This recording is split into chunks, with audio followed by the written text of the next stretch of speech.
Thank you so much for tuning back into the Dalitalks podcast. My guest today is Katie Raher, who is a lead Kimochis certified trainer.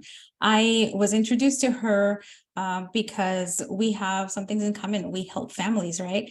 And we love what we do. I had a talk with her and I just absolutely love what she does. And I think that y'all listening, whether you're parents, early childhood educators, or if you just overall work with any children, I think you're going to love this conversation. You're going to learn a lot from her. And I invite you to listen closely, check out her website. I'll make sure that she mentions it a few times throughout our conversation. So without further ado, here is Katie. Welcome, Katie. How are you? I'm great. Thank you so much for having me here. It's such a delight to share our shared passions and a little bit of what I do with your audience. So thank you. Yeah, thank you so much, Katie. So let's get into your background. Maybe, what were you like as a kid that you Mm. think maybe was something that ties into what you do today? Because you know how sometimes we're like, oh, I just used to like build things, and then you grow up and you're like, oh, I'm a mechanic or I'm an architect, you know? Mhm. As a kid, I early on was a little bit of a slow to warm up kid. I definitely like to sit back and observe and watch per what, my mom tells me about what was reported to her. I still very much I probably jump in a lot more nowadays, but I still like to sit back and observe and see where I can, what I can learn from the situation. I always, always, always growing up loved helping little kids. So if I was with other kids my age, but there were little kids around, I was like, oh, I want to go help the little kids. Like I definitely was always called to work with little ones. Um, and when I was really little, I always carried also my baby doll around, and wanted to nurture in that way. So I think that's a big piece of something that's still carried through in my work today. And because ultimately, while a lot of what I do also is supporting adults and training adults, like ultimately my mission is making sure that kids are best nurtured, best supported, so that's definitely a piece of it. I The other thing I like loved to do was organize things as a kid. So that probably carries through just in terms of the fact that like I work in schools part time, I run a business, I'm a mom, like making sure I can manage things and organize things. That's actually probably very much carried through all of my work and life today. So, and I'll just say the last thing is, I was actually a pretty easygoing kid. And though I always felt for people. I felt like deeply for people and others. And I think that also carries through just uh, wanting to make that impact, wanting to prevent and alleviate suffering. Like I'm always the person who wanted to jump in if somebody was upset and I wanted to make things better and try to bring joy to the world and, be it creating something kind for my family when I was, or out and about in school. So, yeah, those are some themes that came through. Yeah, I love that. Yeah, I think a lot of us underestimate kids play because that's what you were doing at first, right? And then like you said you had a little was it a blanket you just said or a Baby toy? A doll. baby doll. Mhm. Um Baby and Jenny. yeah. Do you still have it? I do because my mom saved it and then well, it's up in the closet somewhere now, but because it was so beat up and it was this doll. I don't know if anyone my generation will remember this, but there was this doll that had it wasn't a Beanie Baby, but it was like way before Beanie Babies. It was kind of like a beanbag load, like inside, but it was like an actual doll. But it was so beat up and torn up. And my mom can sew really well, and so she sewed it and fixed it up. So when I had a daughter, when she was little itty bitty, my mom gave that to her as a gift and kind of to me, to Oh. bring it back. But yeah. So she was a surgeon. That's what I call it because I've had to sew up some of my kids' toys. My mom was a surgeon, Yeah. definitely. Yeah. Oh, that is such a beautiful memory. So tell me, what were some, aside from that, because I think that's I don't know if you would say that's unique for a parent to sew up a toy or to mend it. I think is probably common, but is there something really unique that your parents did to support your emotional health as a child? I think in general, the number one thing that they did was just cultivating a really positive relationship with me. So they took time to, have special time with me and play with me. Like my dad, oftentimes when he would, because just the way that my parents' work schedule worked, like when after school, oftentimes he would come and we would lay out, like we'd sit together and we'd play, even if it was just for like 15 minutes, 10 minutes, whatever it was. And then he'd be like, okay, now, like it was kind of like you're on your own and he was like gonna go make dinner and do stuff on the car and blah, blah, blah, blah. So I was on my own still, figure out what to do with my boredom a lot, but like there was always that intentional time, My mom, also like just making sure we had special one-on-one time. So there was definitely like very intentional time. I also think they, they definitely set limits and boundaries for me, but they also always explained their rationale to me. They also just always made me feel very unconditionally loved. So they, had expectations and high expectations and in the sense that they wanted the best for me. And they were just like, oh, you made a mistake. Okay, like that's all good. Let's celebrate that. Let's learn from that. They and they with the words very much told me how much they loved me on a regular basis. So I was very blessed to have such loving parents. Um, so those are definitely some of the big things that I think were at the core. So it's like that having that solid relationship and feeling loved and seen, was important. And I also think that when I would get upset and I would cry or whatever, they definitely allowed that and held space for that. It, you know, there wasn't a stop your crying. It was very much like okay, we're gonna just be here with you and hold space for you in that way. Um, my mom was more of a like hold me, cuddle me, and my dad would do that too, but my dad was also then like he would use a lot of humor and jokes to also make light of the things. I mean, so that I was like, okay, we're gonna bounce back from this. All good. We're gonna get through this. And then I think I'm still very blessed. My parents are still married to this day. They, I think, taught me about emotional well-being through their interactions with each other. Um, they definitely bickered, still do a fair amount, but they, loved each other and they would express things and I got to, and they would take space or yeah, there was all the range of like what can happen with a healthy romantic relationship that I would see with them, but I think I got to see like how a healthy romantic partnership worked too. So that was beautiful. And I think probably I would say the last thing is they're both just very kind to each other, to me, to the world. And I think that was something I learned from them is just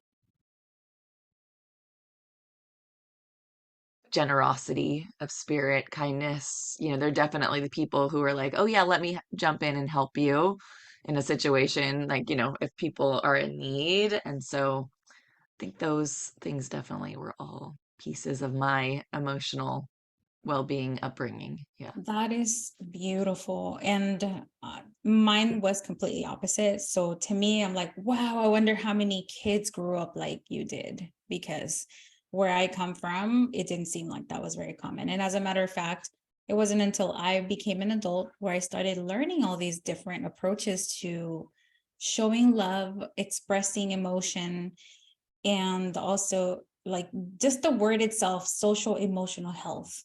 I had no idea what the heck that meant.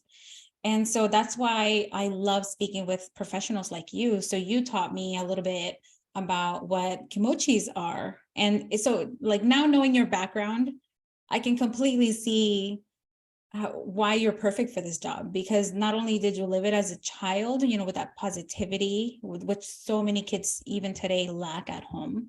So tell us a little bit about, how did you find this Kimochi's practice, and how do you work with families?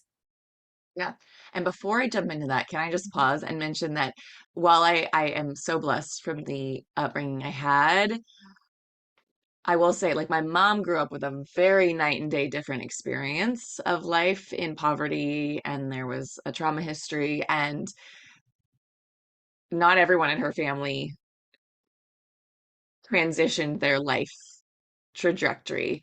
But she had some people who really believed in her. She was able to shift gears in terms of getting a really beautiful education, and she became a nurse. So I think she, in her training, learned some of the nurturing things to shift and create that. So just wanted to point out that, like, even if people listening haven't had that, that doesn't mean that's the end all be all. There's so much power in shifting trajectories, and I think, a result of a trajectory being very shifted, and breaking that cycle of poverty and trauma. So just wanted to mention that. So if people are like, oh, this lady's all rainbows and unicorns, and that's what, and that's not my reality, just so and it's not like life doesn't, it hasn't brought me challenges too. So anyhow, so back to Kimochis. So Kimochis, first of all, I just want to mention, means feelings in Japanese. So that's where that word comes from.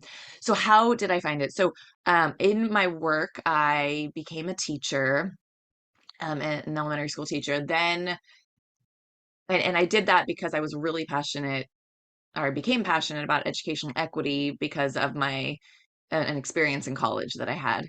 And then in the classroom, working in an inner city classroom, the kids that lit me up the most were the kids with the biggest challenges, and I wanted to learn more about how to support them and how to just shift things in schools in general. So then I became a school psychologist. So then in my work as a school psychologist, I was trained, first of all, as a very prevention oriented school psychologist. So school psychologists can do a variety of things. In my work, much of it was doing consultation with teachers, doing trying to figure out how to help them, supporting the kids who were struggling in their classrooms, and also supporting families of those kids who were struggling in their classrooms. And in that journey, it was like, well, we could figure out strategies to just help this one kid, but really it always came back to, like, if we could shift the culture in the classroom, if we could make sure that every single kid had these different tools, that would be really vital. So I was definitely on the lookout with, when I would co-create ideas with the teachers I was supporting. We really wanted to come up with how to implement a really great social emotional learning curriculum, which actually wasn't called really social emotional learning at the time. It was more just, we were just looking out for their emotional well-being. We were looking for, social skills, feeling awareness, these kinds of things. So we actually utilized a few different other curriculums. I won't go into all those, to kind of explore and try things. And then one of my professors from graduate school, she had heard about Kimochis when it had come out, and she told me, "Oh my gosh, Katie, you have to learn about this. You have to use this. Is amazing." So I did, and I was definitely sold. All the teachers I supported were sold. The families were loving what was coming home in terms of the shifts that they were seeing in their kids. And it was so that was back well over a decade ago now. And then in about 2016, because I had been using it for a few years and supporting the implementation, the Kimochis organization had asked if I would be one of their certified trainers. So now I've had the privilege of being able to train a lot of people in terms of that support, and do family workshops on these topics and that kind of thing. So that's what brought me to it. And it's just you can, let me know exactly what you want to know, but the program, it you mentioned play at the beginning, like that we play when we're kids. The program taps into that inherent natural play approach that is just built into us, into kids, and ultimately as adults, right? We're actually also all kind of wired to still keep doing things that bring us joy and play. And so it taps into that in really powerful ways. And so it helps kids tap into things. So I'm happy to show you whenever it feels good. So you let me know what you want me to show you. Yeah, Too. please. I think people, if they're watching it, this conversation or listening on YouTube, they really need to see this, because I think that the visuals and the items that we use with children, of course, matter a lot. And, the younger they are, uh, the more important it is to attract their attention. A lot of people ask me, why don't you teach children about bullying? You always teach the adults. And I tell them, because I suck as a child entertainer. So that's why I teach the adults. I know my strengths and I know my my weaknesses. And being entertaining with children is not my strength. So yeah, let's dive into it, because you touched that. Kimochis is a word for emotions, and I love that. And the methodology seems to be very, very nurturing, which I love. And then what you're about to show us, I think it's really cool, because it's tools that we can use. And I love that you also mentioned that you're a school psychologist. So I'm just highlighting all these things so that people know that you know what you're talking about, and you were certified, and Kimochis reached out to you. You did not reach out to them. And that speaks volumes. All right, go ahead. The floor is yours. Continue. Well, Ellen Dodge, who's the curriculum author and education director, I had kept in touch with her over the years. And so when I had reached out to her to tell her some shifts were happening with my role, and she was like, "Oh, do you want to be a trainer?" So I was very, very blessed that Ellen has been one of my mentors over the years. She's fantastic. And so the curriculum, and I'll, for people who can't see it, I'll describe it with words so you can also get a visual in your mind. That and the curriculum she was written by Ellen Dodge. Nina Rappaport Rowan is who actually invented the Kimochis. She is the producer who brought Despicable Me to Hollywood. If you know Despicable Oh, Me, you know the Minions. So yes. she's I like love a animator genius in that way. And she was actually inspired to bring this work to schools and kids because when the Columbine shooting happened many years ago, which is unfortunate, sort of like one of the landmark school shootings, which unfortunately was very much not the last. But she was inspired to help kids better understand their feelings and feel feel more connected. And so and then brought in her, as I show you these things, you'll see sort of the animated flavor that she brought to the puzzle. And then Ellen Dodge and some other folks brought in their expertise in terms of the social emotional side of things and communication side of things. So first of all, there's these fleshy feelings that, just trying to grab some common ones here, that help kids connect. So for example, you know, sometimes kids are going to feel sad. So I'm showing this sort of plushy toy. It's like almost like a little stress balls thing, but it's a very tangible. It can be picked up. It's got a feeling face on one side and then the word on the other. There's a gazillion, there's about 30 of these, but we've got your basics, we've got your happy, sad, mad, but we've also got all these other things. So with these, it's not just a, hey, how are you? it. Oh, I'm fine. Because most kids are going to say, I'm fine, I'm good. Instead, it's like, hey, go ahead, dig in this bowl here of all these feelings or in the mixed bag of feelings. And I also have used it with my own kids, at home, not just in schools. It's like they can dig in and show you. So when, for example, my son, he'll also often, when he gets upset, he just sort of he's a withdrawer. He'll shut down and like go nonverbal, and he still can communicate his feelings. If somebody's really upset, they can also like throw them at you. Sometimes even me and my son will play a little game. I'm like, okay, I'll make a little, trash can basketball hoop, and I'm like, throw them in though, whatever. So it's like we can sort them, we can talk about them, all without that demand of all the talking that we often, require. But we can go grab out the feelings that you really like to have, grab out the feelings that have been hard to have this week, so kids can dig in there and show you. um we can do a lot of that nonverbal processing, but then also we can share stories, right? So it's like I can hand it to a kid and be like, I've got the happy pillow right now. I can hand it to a kid and be like, oh, tell me a time when a kid might feel you know happy, or what could build happy. But there's more in here too, because we don't want kids to be limited, or adults for that matter, to be limited to a very happy, sad, mad, that's it feeling vocabulary. Because so one of the magics is that they do that. If all we do is say happy, sad, mad, it doesn't really help us communicate to others what we actually need. If I tell you I'm disappointed, you as a mom or a friend or a teacher, you're going to respond in a slightly different way than if I just say I'm mad or whatnot.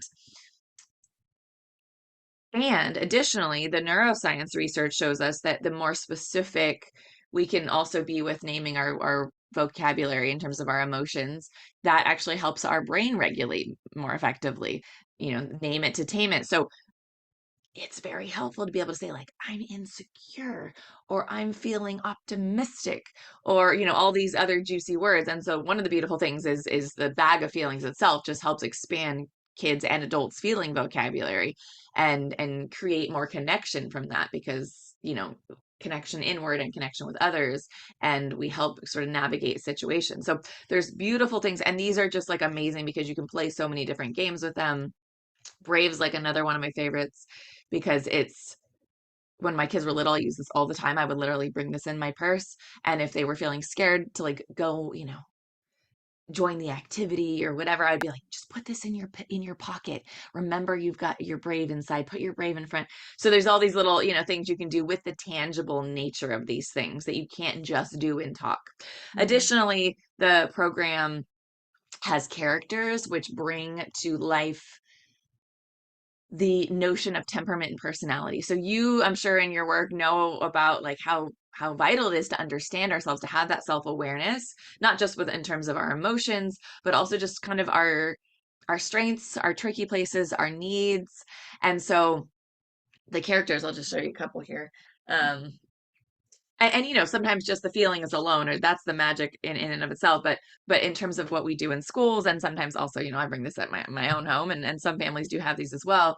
There's also these characters that have personality types. So this is Lovey Dove. I like to show this to parents because Lovey Dove is a mama bird, or can be a papa bird, who really likes to nurture and take care of everyone, and has that strength and that compassion, that empathy, but also worries a lot. Lovey Dove comes with Turtle Dove, their adopted baby bird, who they keep tucked under their wing. And so Lovey Dove's worried all the time about Turtle Dove and trying to take care of them. And also Lovey Dove sometimes gets in trouble with being a little braggy, because Lovey Dove's like, okay, my baby Turtle Dove is the best flyer at school. So while that taps into the parent side of things, ultimately Lovey Dove helps kids understand how to be compassionate and empathy, but also how to navigate those tricky pieces, like how to be proud without bragging, how to not, you know, always self-sacrifice and worry about everyone at the expense of themselves. There's like those kinds of things. Cloud's probably a fan favorite. Cloud helps kids understand happy, sad, mad. Cloud is a character who is like those kids who can be so joyful and spread sunshine, but also Cloud's head turns. Cloud also gets really moody and snaps and thunders and big explosions and can lose it. And so Cloud supports kids in understanding. So for example, taking a calm down breath where we smell the flower and blow out the candle to help that storm get a little smaller. And all the characters, another cool thing, you don't have to have the characters to do these things, but for what I do in schools, all the characters have this little pocket where the feeling pillows can get tucked in, and it helps kids understand that we have feelings. They're not something who we are. It's not like you are your anger. You have mad, right? It's a something you have. It's a tangible thing, or you have sadness, and feelings come and go. So we help kids understand that emotional experience of what you're having inside is not going to last forever. It's going to come and it's going to go. So that impermanence is it can be a tricky concept, but with the visual, with the tangible materials, kids are like, oh, okay, I get this. Cloud has, sad or mad, it like comes and it goes. Oh, we take a calm down breath. It helps our mad get a little bit smaller. So then, we can help kids understand that it's okay to have all the feelings. Mhm. You're Yeah. not bad for having all the feelings. There are no bad feelings. you can be mad, but you can't be mean. So we teach kids the difference between feelings and behaviors. And so the tangible nature of things do help kids with that. And another Japanese word we use in Kimochis is korowazas, which means wise wisdom in Japanese. And you can be mad, but you can't be mean is one of the korowazas. It's probably the most beloved one. And it's a little phrase you can drop with your kids. Like my kids, not only would I use it with them, if I raise my voice, they'll remind me, Mommy, you can be mad, but you can't be mean. There's those kinds of things. Or another one, fun has to be fun for everyone. So it's great if we're having fun, but then if it's something becomes too silly for some of us and we're not really into this game anymore, and my face is telling you, uh-uh, this is not good for me anymore. We want to teach one another to notice these cues and these communication things so that we can stay connected. So that I'm like, oh yeah, that's not fun for you anymore. Okay, let's find another thing that's fun for everyone. Fun has to be fun for everyone. So those are just a couple of the Kodawazas too.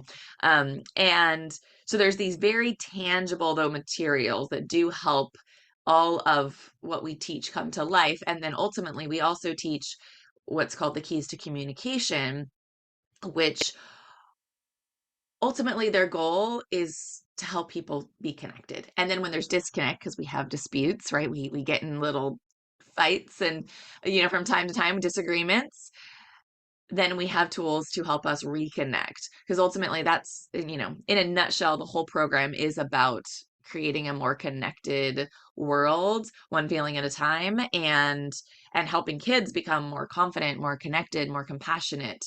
That's really the goal. And it's not just like you mentioned, you don't your strength is not like, being playful with kids. I definitely can do that. That's definitely one of my strengths. I definitely love being with little ones. And I love supporting adults in bringing this work to them. But we are one of the most vital steps in the process, right? We have to embody it and, put our ego to the side. So if a kid tells us, like I definitely had in my experience, um, key two is about our tone of voice, for example. So it's like, okay, well, mom, you use your fighting voice. Would you like a redo? I have to not be like, oh, don't you dare talk to me like that. Instead, it's like, oh, yeah, I did. Thank you for that. And have the self-awareness, have the self-management to be able to be like, oh, yeah, okay, yeah.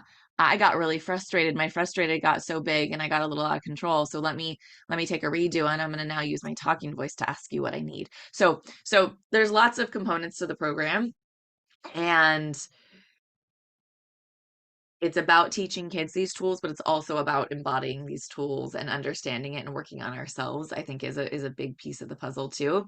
And the last thing I'll just say as an introduction, I've showed you some things that do look like toys. And yes, because of that, they definitely are fantastic tools in those younger grade classrooms. Like a lot of people love them like instantly. Like I don't need to make a case for the fact that like, oh yes, definitely people love them all the way up through say like those first, second grade primary classrooms.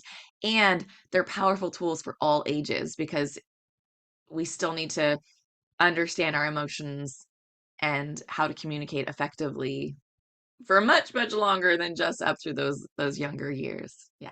Yeah. Oh my gosh. You've thank you for describing the program and what to expect. I love it. I love it so much. I think that a lot of parents are still not really understanding what social emotional learning is. And I think that this program breaks it down so easily without all that like technical jargon that people just, it makes them just roll their eyes and then it's just, you zone out. So what age range is this perfect for? Because I know not, teenagers will probably be like, oh my gosh, that's so not me. I'm too grown or something for the stuffed animals. So at what age is it when you've seen the kids are receptive to this method of learning for social emotional learning? Well, actually all ages depending on the components. Mhm. So the feelings I have seen work all the way up through high school. Really? So yes, so I have had, because I'll train mental health clinicians, Mhm. and they'll just have the bag of feelings, and kids will come in, and instead of sit on a couch and like, how are you doing? They come in and they dig through the basket and they like get out their feelings to show, and then they get to talk about it, or they get to hold it, because there's a lot of other activities I'll train people on in terms of mental health. So it's like, grab out the feelings and maybe put the three in order from least upsetting to most upsetting for the week. Yeah, tell me a story of this thing. Okay, so tell me the story of what happened. Okay, let's get all the feelings out that were in that story. Okay, so which feeling did you feel like you were able to manage and you had tools for? Which feeling do you feel like you needed help with, that you kind of, once this happened, it got too big and you didn't know what to do, that we could, I could help you with? Which feeling, do you wish you had had instead? Let's think about the next chapter. What would we want to write in the next chapter? What feeling do you want to cultivate next? So how can we tackle that? So there's a lot of possibility for all ages. Also, sometimes for my mental health trainings, I will get people who are literally only therapists who work with couples, like adult couples, because they will use the bag of feelings for Mhm. adult couples. So I would say there's no limit Okay. on ages with the bag of feelings at all.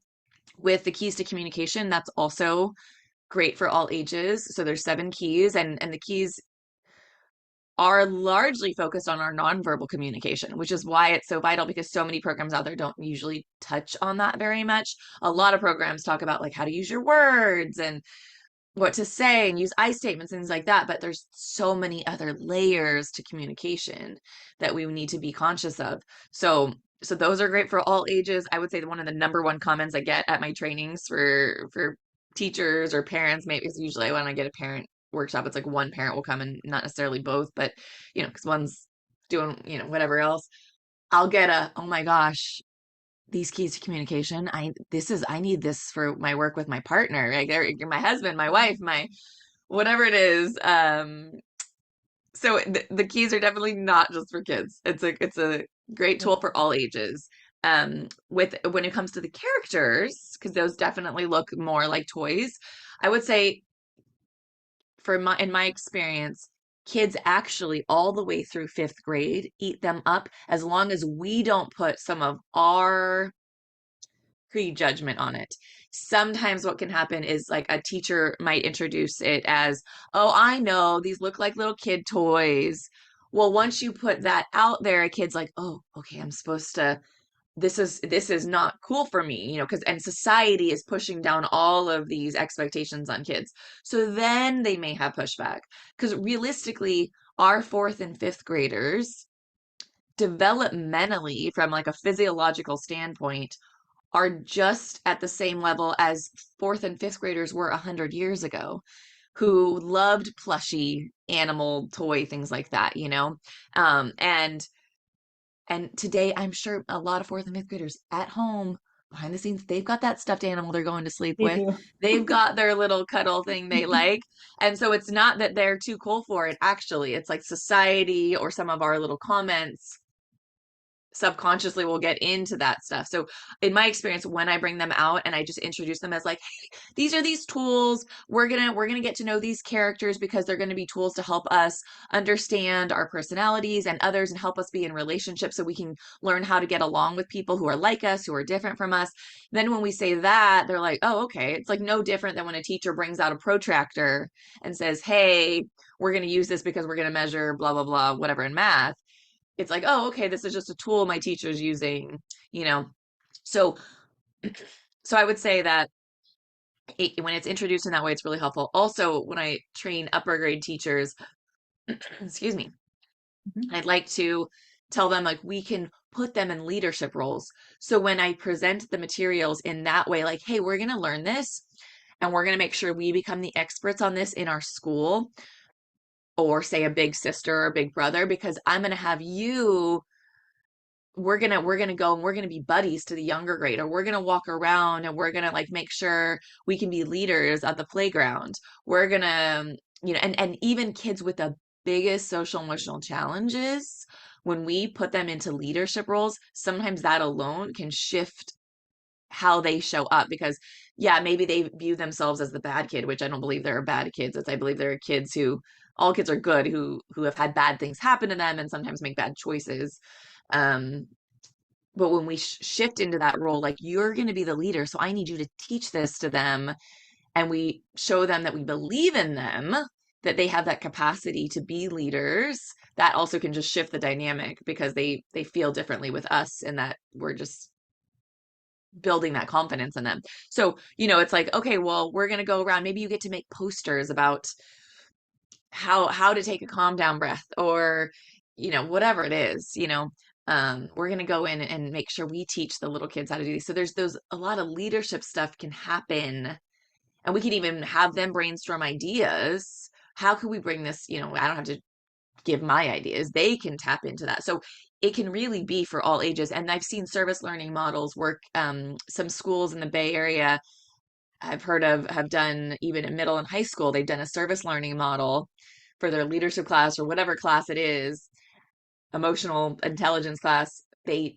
have the kids learn this so that they can go be leaders on campuses. I've heard stories of people having big kids make videos that get to be shown at assemblies with the little kids. So we can still teach it, even using the materials with the big kids if we want to. But obviously the little kids, like, usually, little through second grade, those ones, it's like a easy peasy. I don't need to be creative in how I sell it. Like, it's just kids eat it up. And kids connected with it in powerful ways. And one of my other favorite things about it, when we talk about the characters, is that sometimes when we're trying to communicate a strategy to a kid, or we're trying to communicate with them about the fact that um, it's okay to have a hard time with your feelings, and there's, you can communicate with me, you can connect with me, and there's tools to help.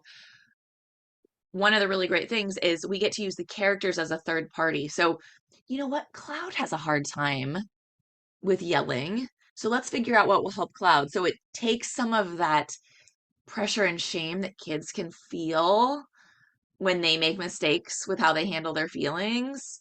And it's like, oh, like, I've heard so many times kids be like, oh, Cloud has a hard time with that too. Oh, Hugsmas has a hard time with that too. Me too. And so they feel less alone, they feel connected, and they feel like, oh, that's a tool that can help them. Oh, okay, let me practice that too. And so sometimes, even if a kid's in that mode where they get a little withdrawn, or they get like, oh, I'm not gonna, they're not ready, they might not be ready to communicate with their words about themselves, but they'll grab a character and they'll stuff with feelings and show what what's Cloud feeling, and they'll stuff Cloud, and really they're communicating what they feel. Or they'll help Cloud, like, Cloud is having a hard time, can you help Cloud take a calm down breath? And so they'll help Cloud, but obviously they're helping themselves in the process. So there's a lot of, so with that kind of strategy, definitely that's more for the younger age. I'm not going to convince a high schooler to do that in the same way, but definitely it's a road in, because we're going in through play.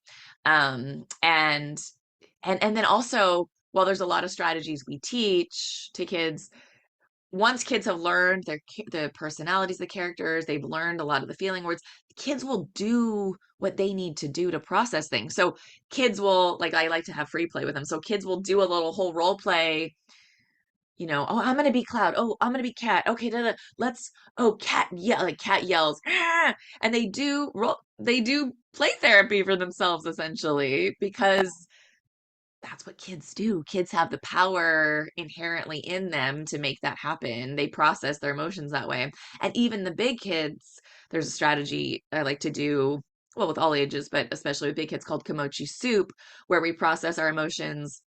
And I've heard many stories of, clinicians I support, who, and teachers I support, who work with the older kids, who are like, oh my gosh, there was the bowl of feelings. My middle school group came in and said, like, oh my gosh, we've been having trouble with our friendship. Let's make soup.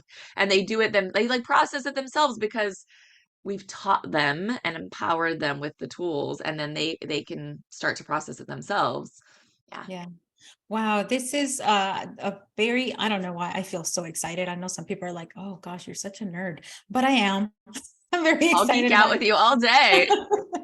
Because it is a really fun way and it feels less stressful for, say, even a parent who's doing this, not as like as a profession, to manage conflicts at home with a child. Like I could have used this when my kids were younger. I think I did okay, but I definitely wish I would have had this as a tool. And I know that you offer a lot of services on constantloveandlearning.com, which is your website. But tell us, do you mostly work with the parents and the child when that happens? Or do you mostly teach this to educators, or do you do both? A little both. I am definitely more on the educator side of things. I do sometimes come in and do parent workshops for folks. Usually, I like to empower the teachers to bring the work to the families so that my ripple effect's a little bit like if I get how many teachers, they got, 30 parents and it kind of goes Yeah. out that way. That's since I'm like a school-based person, I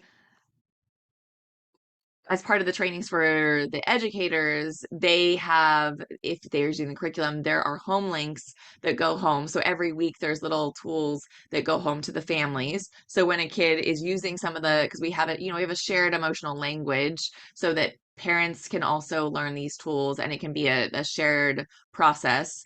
Um, and that said, while we're giving tools to empower classrooms and families, the curriculum does also really encourage a very culturally responsive approach as well. So, for example, key number one is about making sure we get the connection before we speak, because so often that's actually a conflict in homes and classrooms. We just talk at each other, but not with each other. So I'm like, Dolly, go get. I mean, if you were my kid, it's like, go get your shoes on, da da da. And then, like, you're still playing your game. And then I'm like, why didn't you get your shoes on? Da da da. Like, you're not listening. But really, I never paused, made sure I had your attention first and got that connection first before I told you what I needed. And so we teach kids steps to get that connection first. So then we raise the odds that someone actually listens to us because we know they're paying attention to us. But we ask kids, like, well, go talk to your families. Let's find out, how do you get connection before you talk? What's the norm? You know, we do talk about eye contact as a tool, but like, what other tools are there? How do you know someone has a shared attention, joint attention? So there's like, so it works both ways. So I do a lot of trainings for teachers, mental health professionals in schools. Um, and Ellen Dodge, she is, who's, I told you, the education director and curriculum author. She also is like one of our parent guru support provider in terms of that. So she will do more of the parenting workshop kinds of things than even I do. But when I'm in a school, like my own school, I definitely am trying to make sure parents have these tools as well. So because when we have that homeschool connection and we have that consistency, that just sort of amplifies the impact on kids Mhm. and creates those shifts in meaningful ways. Because Kimochis doesn't, like I said, it doesn't just target like a kid who's having a challenge. When we shift the culture, that kid can feel more connected and create shifts. So another key that I love is key 7, which is about assuming the best. And one of my favorite stories is there was a kid in a third grade class who definitely was the kid who could be mean to other kids, to themselves. They would lose it, they would have meltdowns. And at first the other kids in the class hated this kid. He's so annoying, he ruins our class. And yes, we could have just targeted that one kid with, and the school was right with counseling, with all those good supports. But instead, we were doing class-wide, well, and I should say, we were doing class-wide supports, and they taught key 7 to the kids and said, maybe they, which we start a statement and we roll our shoulders and we say, maybe they, and we fill in the blank with an assume the best statement. So, and the kids started to be like, maybe they get in fights with their family. Maybe they're hungry when they get here in the morning and they don't have something to eat. Maybe they don't feel like they have any friends. And because all the other kids in the class shifted how they interacted with that kid then felt a little more connected, and then that kid shifted their behavior. So it's like, we can attack is the word coming from to mind, and that's not necessarily the word, but like I want to be using, but Tackle. that's the words coming to mind. We can attack the problem from so many layers. Mhm. It's not that we're just trying to make one kid improve their behavior. We're shifting the culture so that everyone feels like school, homes, like they're places where we feel like that we belong and we feel connected. So it's like and we can do that like as a parent. So that's a tool, for example, the two keys I gave you, we can make sure we pause and get a kid's attention first before we communicate so that we raise the odds. We can assume the best. So if a kid is having a hard time and having challenging behavior, and I get it, I got two sensitive kids myself, we can say, gosh, maybe they're having a hard time with this worry. Maybe they're, because if we can assume they're not giving us a hard time, they are having a hard time, not only is it maybe going to shift that kid's behavior, but my own behavior is going to shift. My own like nervous system will have a different approach. Like if I'm like, oh, my kid's giving me a hard time, I get tense and I'm going to get more reactive rather than if I come from this open, compassionate, assume the best standpoint because I use a tool, my whole interaction will change, which means everything's going to go better. So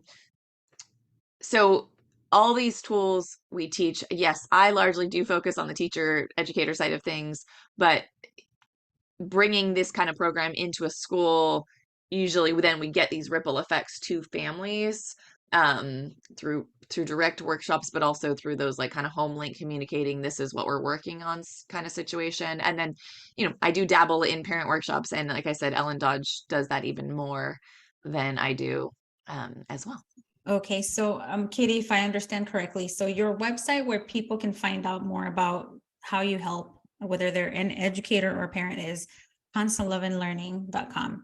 And then your trainer, Ellen, she is at Kimochis Way, is that right?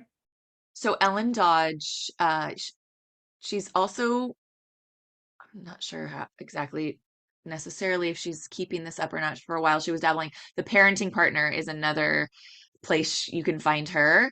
But you can definitely find her through me and through kimochisway.com in terms of contacting, or just kimochis.com. Uh, Way.com with that S in the middle. That is where there's a lot of also free resources for families. So you can go on there, you can grab a poster. So yes, I've got the mixed bag of feelings, but maybe you don't have funding for that, or maybe you're like, I don't know if we're gonna get that just yet. There's, if you can people who Yeah, the can are poster. seeing me, I have a big poster on my wall, but we have 8 by 11 posters in pretty much every language you can think of. And we have also a feeling flashcard. So grab a poster, laminate it, put it in your purse. If a kid's having a meltdown out and about, grab it out like, hey, do you want to point to the feeling you're having? So there's a lot of resources on there for families too, different little activity ideas, even without having the full-blown curriculum or anything like that. So kimochisway.com is where there's a lot of great resources for families that they can just dabble in things as well, and a way to also find your, if you do want to purchase anything, or connect your school to buying this kind of a thing, that's definitely where you can find it. And you can definitely get to Ellen through kimochisway.com or kimochis.com. Yeah. Yeah, and I see that on your website, you have the 10-day social emotional learning training series, which I purchased. Let me tell you, I just purchased it today. And you have elementary Kimochis workshop on demand, and you also do live workshops for individuals to attend virtually or in person. And I want to make sure that people can hear this in case they're interested, because I know that this method might not be for everybody. Just like some people might be like, who the heck is going to carry a Kimochis, emotions chart in their person and pull it out when they're kids? Well, maybe not you, but maybe it is somebody else. I know I definitely would with the little ones. It's not, I mean, that's just who I am, but whatever works for different Totally. folks. Yeah, and you Totally. also have there, I want to mention a blog. You have a resources tab that people can go into and check out everything that you do. And this is at constantloveandlearning.com. So, and I love that you also have, I think I saw it somewhere on there, where you can purchase the Kimochis program. I think, I'm probably wrong. Correct me if I'm wrong, Katie, but I saw it was like $4.99 for the school. What can you tell us a little bit about that? Oh, so the toolkit itself, the curriculum, it's 550 for the whole bag, which has the whole curriculum guide, which is like, I don't know, it's like a giant 300 plus lessons kind of thing for use in the classroom. It comes with the five main characters and the whole mixed bag of feelings. And the beautiful thing about it, yes, it's ideal for people to get trained too, but we do included in that. People get a 15-minute free kickoff, kind of how to get started kind of thing. So there's a lot of ways to get started, even if you don't get the full training at first. And one of the things I do love about this SEL curriculum is that once you have that bag, you have that bag. Like it lasts forever. And some people are like, oh my gosh, that's really expensive, or that would be expensive to buy for a grade level team or whatnot. But actually, once you have it, that bag lasts forever. Like you have the curriculum forever. So yes, you want to, get people trained extensively from time to time. But some curriculums out there, no shame to them, but like you have to pay every single year to have them.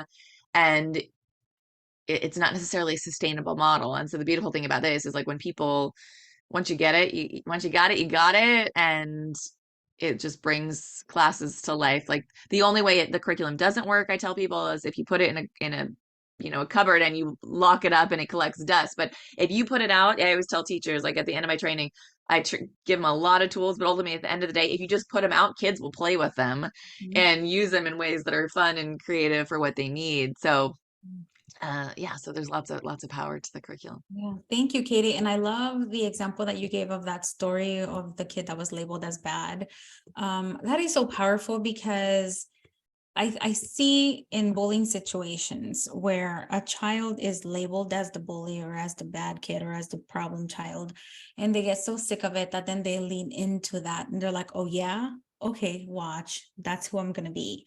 And they feel ostracized, and really they just want to be like everybody else, and they want to be accepted.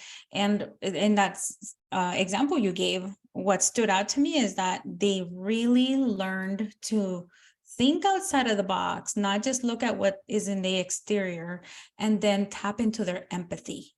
And empathy in what I teach in bullying awareness and prevention is so vital, because if you cannot put yourself in somebody else's shoes and maybe try to imagine what that must feel like, whatever they're going through, then there's more likelihood that people will not be nice and kind to others, even at their worst.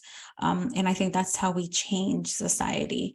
And I love that you're doing this. And I thank you very, very much. I hope that people go check out your website. I'm going to repeat it one more time, constantloveandlearning.com.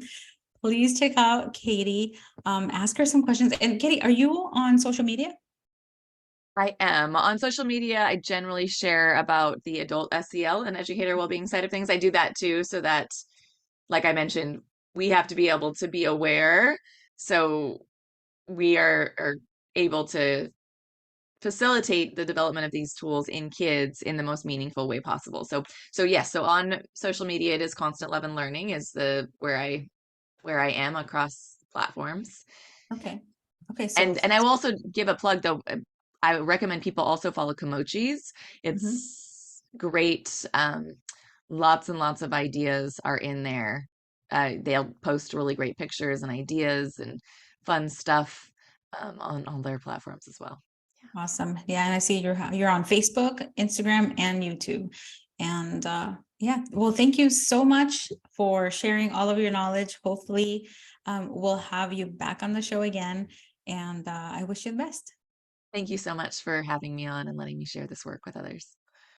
One of the things that I want to point out about this conversation I just had with Katie is that you're going to hear a lot of words used to refer to social emotional learning. And something that her and I spoke about after we stopped recording is that words are being politicized, and it's harder to bring this type of education to some audiences because they have allowed the media to shift their mindset or their views about certain issues, such as emotional learning education, which is pretty much just emotional health, just teaching how to manage your emotions, which is so important in order to just have a relationship with anybody, whether it's professional or at work.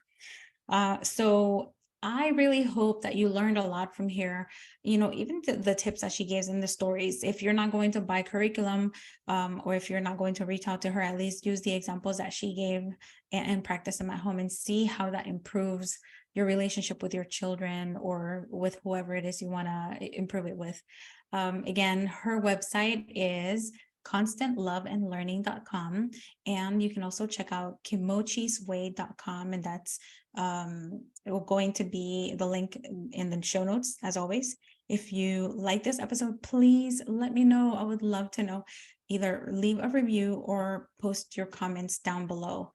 So I invite you to tune in every Wednesday at noon p.m. Eastern, and check out our next episode. Thank you so much for listening. Hey, did you like that episode? If you did, be sure to subscribe to this podcast wherever you may be listening and write a review. If you want more tips or some behind-the-scenes videos, make sure to follow my mom at Dalitalks on Instagram. You can turn on notifications for her posts and stories as well. Thank you so much for listening to this podcast. See you next time.